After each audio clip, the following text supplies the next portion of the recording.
नमस्कार sir, talent कट्ट्यामध्ये आपलं अगदी मनपूर्वक स्वागत आहे. विशेष म्हणजे पुण्यनगरीमध्ये आपलं स्वागत आहे.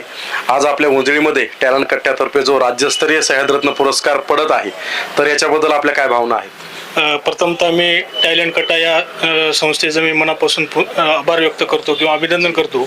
सर्वसामान्य कुटुंबातल्या व्यक्तींना एवढा मोठा महाराष्ट्राचा सह्याद्रीरत्न हा पुरस्कार देत आहे, ह्याची अपेक्षा अभिमानाची गोष्ट. माझ्यासारख्या सर्वसामान्याला सामाजिक कार्य करत असताना जो आपण एवढं बहुमूल्य हा पुरस्कार दिला, त्याबद्दल मी प्रथमतः टॅलेंट कट्टा आणि सर्व ग्रुपचं, फॅमिलीचं मी पुन्हा एकदा आभार व्यक्त करतो. क्या बात आहे सर, आपलं अगदीच मनपूर्वक अभिनंदन.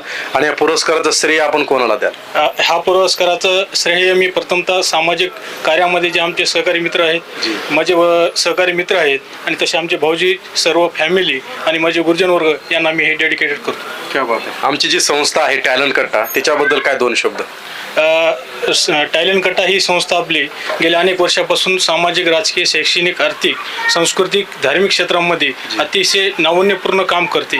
तब्बल महाराष्ट्रात नव्हे तर भारताच्या बाहेर पण ही संस्थेचे कार्य फार मोठ्या प्रमाणात आहे. जे शेतीशी निगडीत असेल किंवा सामाजिक कार्य असेल किंवा शैक्षणिक कार्य असतील किंवा तळागाळातल्या सामान्य जनतेपर्यंत आपली ही समस्या मांडण्याचं एक व्यासपीठ आमच्यासारख्या तरुणाला उपलब्ध करून दिल्याबद्दल टॅलेंट कट्ट्याचं माझ्या शब्द अपुरे पडतात. ही खऱ्या अर्थानं अभिमानाची गोष्ट. संबंध भारताला तर आहेच, पण माझ्यासारख्या एका युवकाला पण आहे.